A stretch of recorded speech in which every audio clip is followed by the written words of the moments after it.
நான் சில விஷயங்களை உங்களிடத்தில் பேச காத்திருக்கிறேன், அதற்கு தயாராக இருக்கின்றேன். அது வேறு யாருக்கும் அல்ல, தொழுகின்ற தொழுகையாளிகளுக்குத்தான். தொழாதவர்களுக்கான பயான் அல்ல. தொழுகின்ற எம்மிடத்திலே காணப்படுகின்ற தவறுகள் என்ன, நம்முடைய தொழுகைகள் சரிதானா முறைதானா என்பதை கொஞ்சம் மீள் பரிசீலனை செய்து திருத்திக் கொள்வதற்கான ஒரு பயானாக இன்றைய பயானை நான் தயாரித்திருக்கிறேன். அவதானமாக கேட்டுக்கொண்டால் உங்களுக்கு பயனளிக்கும். கேட்ட விடயங்களை அமானிதமாக உங்களுடைய மனைவிக்கும் சொல்லிக் கொடுங்கள், உங்கள் பிள்ளைகளுக்கு சொல்லிக் கொடுங்கள். இன்று நீங்கள் செய்கின்ற தவறு உங்களுடைய பிள்ளைகளுடைய பரம்பரையை பாதித்து விடக் கூடாது. வீட்டிலே அதிகமாக பயான் நிகழ்ச்சிகளை கேட்காமல் வீட்டு வேலையிலே மூழ்கி இருக்கின்ற உங்களுடைய மனைவியினுடைய தொழுகைக்கு அது பாதிப்பை ஏற்படுத்தி விடக் கூடாது.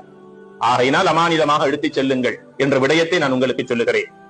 நபிகளார் ஸல்லல்லாஹு அலைஹி வஸல்லம் அவர்கள் தொழுகைக்காக தன்னை உள்ளத்தினாலும் உடலினாலும் உடையினாலும் தயார்படுத்திக் கொள்வார்கள். உள்ளத்தினால் எவ்வாறு தயார்படுத்துவார்கள்? அதிகமாக இஸ்திக்ஃபார் செய்வார்கள். கண் பார்த்திருக்கும், காது கேட்டிருக்கும், மனித உள்ளம் சிந்திக்க கூடாதவைகளை சிந்தித்திருக்கும், ஏதோ ஒன்று உள்ளத்திலே நடைபெற்றிருக்கும், பாவத்திலே ஒரு கரை படிந்திருக்கும். அதனால் அஸ்தக்ஃபிருல்லாஹ் அஸ்தக்ஃபிருல்லாஹ் வ அதூபு இலைஹ் கல்பை பரிசுத்தப்படுத்திக் கொள்வார்கள். உது செய்வதற்கு முன்னால் கிபிலாவுடைய திசையை முன்னோக்கி உது செய்வார்கள். பிஸ்மில்லாவோடு உதுவை ஆரம்பிப்பார்கள். ஒவ்வொரு உறுப்பையும் 3 தடவைகள் கழுவிக் கொள்வார்கள்.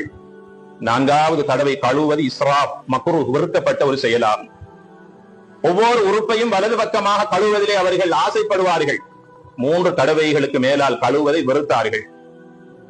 உது செய்து முடித்ததற்கு பிறகு கிபிலாவை முன்னோக்கி அஷ்ஹது அல்லா இலாஹ இல்லல்லாஹு வஹ்தஹு லா ஷரீக லஹ் வ அஷ்ஹது அன்ன முஹம்மதன் அப்துஹு வ ரசூலுஹு அல்லாஹும்ம ஜஅல்னி மினத் தவ்வாபீன் வஜஅல்னி மினல் முத்தஹஹிரீன் ஓதிக்கொள்வார்கள். ஒரு நாள் பொழுது இப்னு உமர் ரலியல்லாஹு தஆலா அன்ஹு அவர்கள் மஸ்ஜித் நபவியின் முற்றத்திலே நடந்து சென்று கொண்டிருக்கிற போது மதீனத்துடைய மண்ணிலே சில அப்துல்லாக்கள் வாழ்ந்தார்கள். அப்துல்லா இப்னு மஸ்ஊத், அப்துல்லா இப்னு உமர், அப்துல்லா இப்னு அப்பாஸ், இப்படி சில அபாதிலாக்கள் மதீனத்துடைய மண்ணிலே வாழ்ந்தார்கள். அந்த அப்துல்லாக்களோடு நபிகளார் அவர்கள் சரியான ரொம்ப இரக்கமாக நெருக்கமான உறவை வைத்திருந்தார்கள். அப்துல்லா இப்னு உமர் ரலியல்லாஹு அன்ஹு அவர்களை பார்த்து சொன்னார்கள், சுவனத்தினுடைய 8 கதவுகளும் உங்களுக்கு திறக்கப்பட வேண்டும் என்ற ஆசை உங்களுடைய கல்வில இருக்கின்றது என்றால் உது செய்ததற்கு பிறகு ஷஹாதா கலிமாவை ஓதிக்கொள்ளுங்கள் என்று சொன்னார்கள். அஷ்ஹது அல்லா இலாஹ இல்லல்லாஹு வஹ்தஹு லா ஷரீக லஹ் வ அஷ்ஹது அன்ன முஹம்மதன் அப்துஹு வ ரசூலுஹு ரவாஹு முஸ்லிம். இரண்டாம் கலிமா ஷஹாதாவை உதுவுக்கு பிறகு ஓதிக்கொண்டால் சுவனத்தின் 8 கதவுகளும் அவருக்காக திறக்கப்படும். அவர் விரும்பின வாசலினூடாக உள்ளே நுழையலாம் என்று சொன்னார்கள் நபிகளார் ஸல்லல்லாஹு அலைஹி வஸல்லம் அவர்கள். இப்படி எங்களுடைய உது இருக்கிறதா? முகத்தை கழுவுகிற போது கண்களால் செய்த பாவங்கள், அந்த நீர் சொட்டி எவ்வாறு சொட்டி சொட்டாக கரைந்து ஓடுகிறதோ கண்களால் செய்த பாவங்கள் அனைத்தும் மன்னிக்கப்படும் என்று சொன்னார்கள். ஒவ்வொரு உறுப்பை கழுவுகிற போது அவைகள் மூலமாக செய்த பாவங்கள் கரைந்தோடுகின்றன என்று சொன்னார்கள். உது எடுத்ததற்கு பிறகு துஆவை ஓதியதற்கு பிறகு நபிகளார் ஸல்லல்லாஹு அலைஹி வஸல்லம் அவர்கள் தொழுகைக்காகவே பிரத்யேகமான ஆடைகளை வைத்திருந்தார்கள். ஒரே ஆடையோடு மார்க்கெட் செல்ல மாட்டார்கள். ஒரே ஆடையோடு மனைவிமார்களுடைய வீடுகளுக்கு சென்று அதே ஆடையோடு தொழுகைக்கு வர மாட்டார்கள். எங்கெங்கெல்லாம் பல பேரை சந்திப்பார்கள். அவர்கள் உள்நாட்டுக்காரர்களாக இருக்கலாம், வெளிநாட்டுக்காரர்களாக இருக்கலாம், முஸ்லிம்களாக இருக்கலாம், சகோதர மதத்தை சார்ந்தவர்களாக இருக்கலாம். தகுதிக்கு ஏற்றாற் போல ஆடை அணிந்து அவர்கள் முகம் கொடுக்கக்கூடியவர்களாக நபிகளார் ஸல்லல்லாஹு அலைஹி வஸல்லம் அவர்கள் வாழ்ந்திருக்கிறார்கள். ஏழைதான், வாழ்வெல்லாம் எளிமைதான், வறுமையில் தான் அவருடைய வயிறும் வாயும் ஒட்டி போய் காய்ந்து போய் இருந்தது. ஆனால் சமூக அந்தஸ்தோடு அவர்கள் வாழ்ந்து கொண்டிருந்தார்கள்.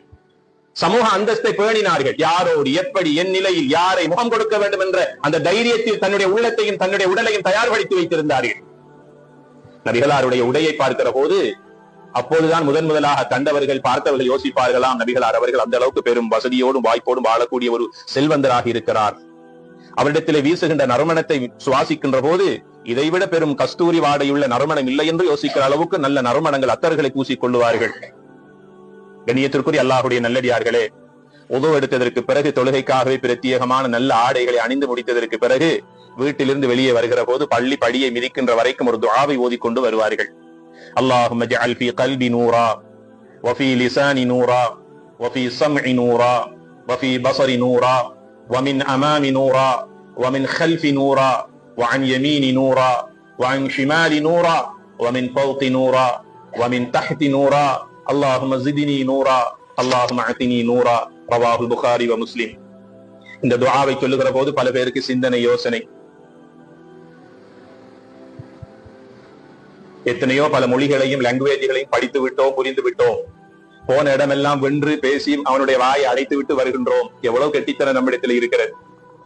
எவ்வளவு பேச்சுக்கள், எவ்வளவு பேரை வாயால் பேசி அவர்களை மட்டம் தட்டுகின்றோம். ஆனால் இந்த சபையில இருக்கக்கூடியவர்கள் எத்தனை பேருக்கு நான் ஏற்கனவே சொன்ன 2ஆம் கலிமா ஷஹாதா பாடம் என்பதை சுய பரிசோதனை செய்து பாருங்கள். கண்ணியத்திற்குரியவர்களே, ஒரு கேவலமான ஒரு நிலையில என் சமூகத்தில் உள்ளவர் பல பேர் வாழ்ந்து கொண்டிருக்கிறார்கள் என்பது ஒரு கசப்பான உண்மை. 60 வருடங்களாக தொழுகின்றவருடைய அத்தஹியாத்தை கேட்டால் முழுமையாக ஓத தெரியாத ஒரு நிலை எங்களுடைய சமூக நிலை. நபிகளா ஸல்லல்லாஹு அலைஹி வஸல்லம் அவர்கள் இந்த துஆவை ஓதிக்கொண்டே வருவார்கள். அதனுடைய சுருக்கமான கருத்து, இறைவா, என்னுடைய வாழ்க்கையில் என்னுடைய வலப்பக்கம், இடப்பக்கம், என் முன்பக்கம், பின்பக்கம், தலைக்கு மேலால், காலுக்கு கீழால் என் உள்ளத்தை, என் வாழ்க்கை நீ அல்லாஹ் பிரகாசம் உள்ளதாக்கி தருவாயா. நூறா, பிரகாசம், ஒளிமயமான வாழ்வு, பிரகாசமான வாழ்க்கை. இந்த துஆவை ஓதிக்கொண்டே பள்ளியின் படியை வந்து மிதிப்பார்கள். இடது காலை முதலாவது செருப்பை கலட்டிக் கொள்ளுவார்கள். செருப்பணிகிற போது வலது காலை பிஸ்மில்லா சொல்லி அணிய வேண்டும். கலட்டுகிற போது ஷூவோ சொக்ஸோ செருப்போ இடது காலை கலட்ட வேண்டும். கலட்டுகிற போது பிஸ்மில்லா. பள்ளிக்குள்ளே கால் வைப்பார்கள். அல்லாஹும்ம ஃப்தஹ் லீ அப்வாப ரஹ்மதிக், யா அல்லாஹ், உன்னுடைய ரஹ்மத்துடைய கதவுகள் அனைத்தையும் எனக்கு திறந்து விடு யா அல்லாஹ். ரஹ்மத் எதிலே இருக்கிறது? எம்முடைய உழைப்பிலே இருக்கிறது, எமது வருமானத்திலே இருக்கிறது, எம்முடைய பிள்ளைகளுடைய வாழ்க்கையில் இருக்கிறது, நாம் வாழும் வீட்டிலே ரஹ்மத் இருக்கிறது, நாம் பிரயாணம் செய்யும் வாகனத்திலே அல்லாஹ்வுடைய ரஹ்மத் இருக்கிறது. போதும் என்ற மனம், கொஞ்சமாக வருமானம் வந்தாலும் போதுமான வாழ்க்கை, அல்லாஹ்வுடைய ரஹ்மத். நபிகளார் ஸல்லல்லாஹு அலைஹி வஸல்லம் சொன்னார்கள், நாளை மறுமை நாளில் என்னுடைய ரஹ்மத்து யாருக்கு கிடைக்கிறதோ அவர்கள் மாத்திரமே சொர்க்கம் நுழைவார்கள் என்று சொன்னார்கள். நபியே நாயகமே, உங்களுடைய நிலை, எனக்கும் அல்லாஹ்வுடைய ரஹ்மத்து தான் தேவை என்று சொன்னார்கள்.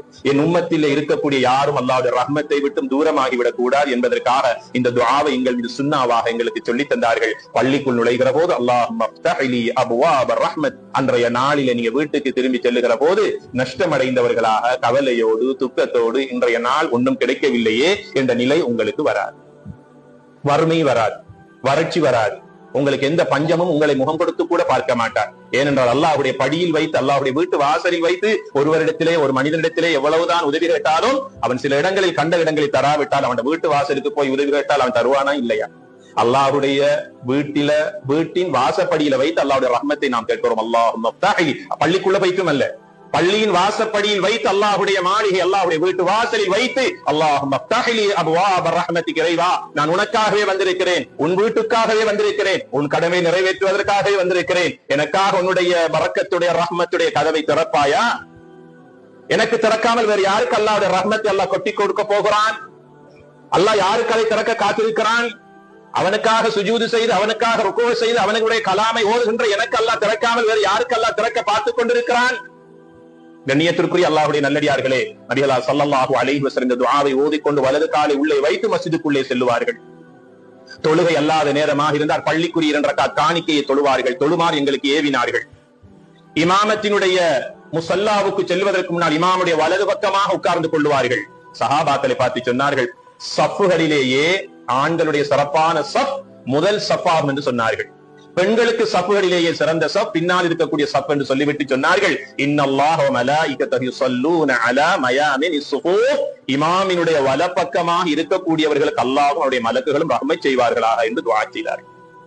பள்ளிக்குள்ளே வருகிற போது முதல் சஃப்புக்காக நாங்கள் இடம் பிடிக்க வேண்டும். சொர்க்கத்தில் முதல் இடத்தை அல்லாஹ் தஆலா தருவதற்கு போதுமானவன். சூரா வாக்கியாவில் அல்லாஹ் சொல்லுகிறான், அஸ்ஹாபுல் யமீன், அல்லாஹ்வுடைய வலப்பக்கமாக நிற்கக்கூடிய சொர்க்கவாதிகள், சீரேவிகள் என்று அல்லாஹ் வர்ணித்து சிறப்பித்து சொல்லுகிறான். மஸ்ஜிதுக்கு, அல்லாஹ்வுடைய மாளிகைக்கு வந்தால் இமாமுடைய வலப்பக்கமாக இடம் எடுப்பதற்கு நாங்கள் முயற்சிக்க வேண்டும். அதற்காக இடப்பக்கத்தில் இடம் இருக்குமே இருந்தால் அதை விட்டு வலப்பக்கமாக வருவதல்ல. தொழுகையாளிகளிடத்திலே காணப்பட வேண்டிய சிறந்த பண்புகளை நான் உங்களுக்கு அடையாளப்படுத்திக் கொண்டிருக்கிறேன். நபிகளார் ஸல்லல்லாஹு அலைஹி வஸல்லம் அவர்கள் தொழுகையை முடித்ததற்கு பிறகு முஸல்லாவிலிருந்து உடனே எழும்ப மாட்டார்கள். உடனே எழும்பக்கூடிய 3 நன்மைகளை இழந்து விடுகிறான் என்று சொன்னார்கள். முதலாவது, மலக்குமார்களோடு 2 துஆ அவனுக்கு கிடைப்பதில்லை. நபிகளார் ஸல்லல்லாஹு அலைஹி வஸல்லம் சொன்னார்கள், தொழுத இடத்தில் உட்கார்ந்து யார் ஒருவர் கொஞ்ச நேரம் தாமதித்து தஸ்பீஹ், ஜிக்ர், துஆ, ஸலவாத்தில் ஈடுபட்டு உதுவுடன் அதிலே இருந்து கொண்டிருக்கிறாரோ, மலக்குகள் அவருக்காக 2 துஆக்கள், அல்லாஹும்ம ஃகிர் லஹு, யா அல்லாஹ் இவருடைய பாவங்களை மன்னிப்பாயாக, அல்லாஹும்ம ரஹ்மஹு, யா அல்லாஹ் இவருக்கு ரஹ்மத் செய்வாயாக. இந்த துஆவை மலக்குகள் தொழுத மனிதர் அந்த இடத்தில் உட்கார்ந்து இருக்கும் வரைக்கும் கேட்டுக்கொண்டே இருப்பார்கள். ஆக யார் ஒருவர் சலாம் கொடுத்ததோடு எழுந்து ஓடுகிறார்களோ, இந்த 2 துஆவையும் அவர் தவற விட்டு விட்டார். 3வது அவன் விளக்கக்கூடிய நன்மைகள் என்ன தெரியுமா? நபிகளார் ஸல்லல்லாஹு அலைஹி வஸல்லம் சொன்னார்கள், தொழுகைக்கு பிறகு சுபஹானல்லாஹ் 33 தடவைகள், அல்ஹம்துலில்லாஹ் 33 தடவைகள், அல்லாஹு அக்பர் 34 தடவைகள் ஓதிக்கொண்டால் கடல் நுரையை விட அதிகமான பாவங்கள் செய்தாலும் மன்னிக்கப்பட்ட நிலையிலே அவன் அந்த இடத்திலிருந்து எழுந்து செல்கிறான் என்று சொன்னார்கள். இரண்டாவது சொன்னார்கள், அவன் துனியாவிலும் ஆகிராவிலும் நஷ்டமடைய மாட்டான் என்று சொன்னார்கள் ஸல்லல்லாஹு அலைஹி வஸல்லம் அவர்கள். தொழுதற்கு பிறகு இந்த ஆதாபுகள், இந்த ஒழுக்கங்களை நம்முடைய வாழ்க்கையில் எடுத்துக்கொள்ள வேண்டும். ஸல்லல்லாஹு அலைஹி வஸல்லம் அவர்களுடைய அழகான ஒரு வாழ்க்கை தான் இவ்வாறாக தொழுகைக்காக தன்னை தயார்படுத்திக் கொண்டு தொழுகைக்காக வருவார்கள். கண்ணியத்திற்குரிய அல்லாஹ்வுடைய நல்லடியார்களே, தொழுகையிலே ஏற்படக்கூடிய சில தவறுகள் எங்களுடைய வாழ்க்கையில் இருக்கத்தான் செய்கிறது. அது என்ன தெரியுமா? தொழுகின்ற போது இமாமோடு ஜமாஅத்தோடு தொழுகின்ற போது இமாமை முந்திக் கொண்டு ருக்குஇலிருந்தும் சுஜூதிலிருந்தும் தலையை உயர்த்துவர். இமாம் ருக்குவுக்கு செல்வதற்கு முன்னால், சுஜூதுக்கு செல்வதற்கு முன்னால் மோமோம்கள் முந்திக் கொண்டு செல்லுவது. நபிகளார் ஸல்லல்லாஹு அலைஹி வஸல்லம் சொன்னார்கள், இமாமை முந்திக் கொண்டு யார் ஒருவர் தன் தலையை உயர்த்துகிறாரோ அவருடைய முகத்தை அல்லது அவருடைய தலையை அல்லது அவருடைய உடம்பை அல்லாஹ் கழுதையின் முகமாக, கழுதையின் தலையாக, கழுதையின் உடம்பாக மாற்றி அமைப்பதை அவன் பயப்படக்கூடாதா? ஸல்லல்லாஹு அலைஹி வஸல்லம் கடுமையான தொனியிலே எச்சரிக்கை செய்தார்கள். தனித்து தொழுவதை விட ஜமாஅத்தோடு தொழுகிற போது எல்லா நிலைகளிலும் இமாமை பின்பற்ற வேண்டும்.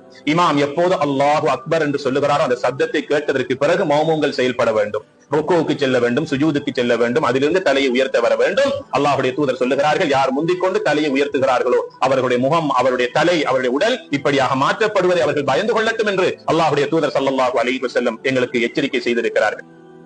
பொறுமையாக தொழுகையிலே நாம் ஈடுபட வேண்டும். நாம் தொழுகின்ற தொழுகையிலே பரவான ஓதல்களும் உள்ளன, சுன்னத்தான ஓதல்களும் உள்ளன. சுன்னத் ஒன்று விடுபட்டால் தொழுகைக்கு எந்த பாதிப்பும் இல்லை. பரந்து ஒன்று விடுபட்டால் அவனுடைய தொழுகையை ஏற்றுக்கொள்ளப்பட மாட்டார். ஆக தொழுகையில் ஓத வேண்டிய பரவான ஓதல்கள் மொத்தம் 5. அதில் முதலாவது ஆரம்ப தக்பீர் அல்லாஹு அக்பர் என்று வாயால் ஒவ்வொருவரும் சொல்ல வேண்டும்.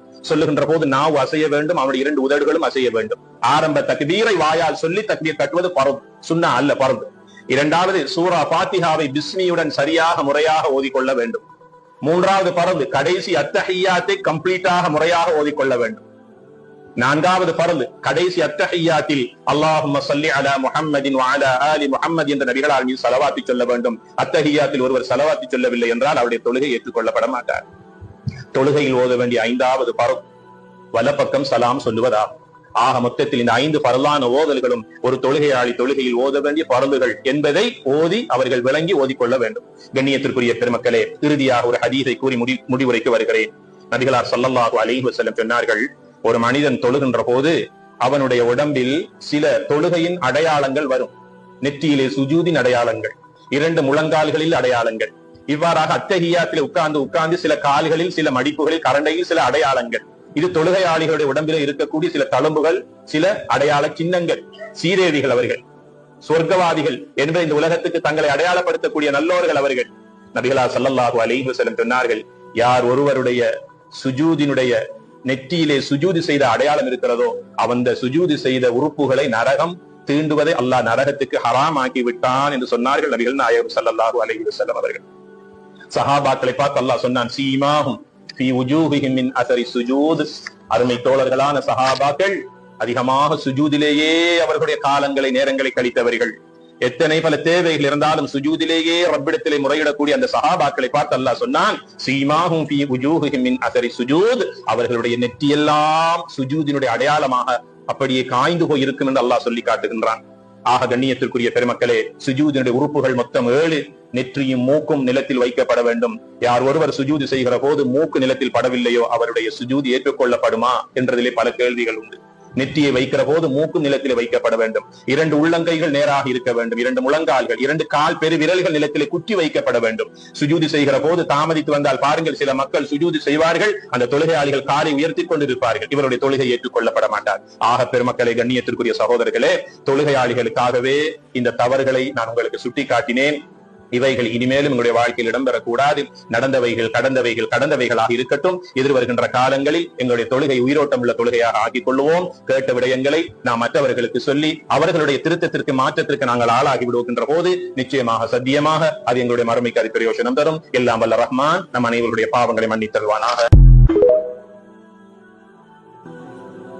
இதனை நாம் எவ்வாறு நம் வாழ்விற்கான முன்னுதாரணமாக எடுத்துக்கொள்ளலாம் என கமெண்ட் செய்யுங்கள். இந்த பயான் உங்களுக்கு பயனாக இருந்தால் தயவு செய்து தமிழில் குர்ஆன் சேனலை சப்ஸ்கிரைப் செய்து மற்றவர்களுடன் பகிர்ந்து இறைவனின் மேலான நன்மைகளை பெறுங்கள். ஜிசாக்குமுல்லாஹ் ஹைரன்.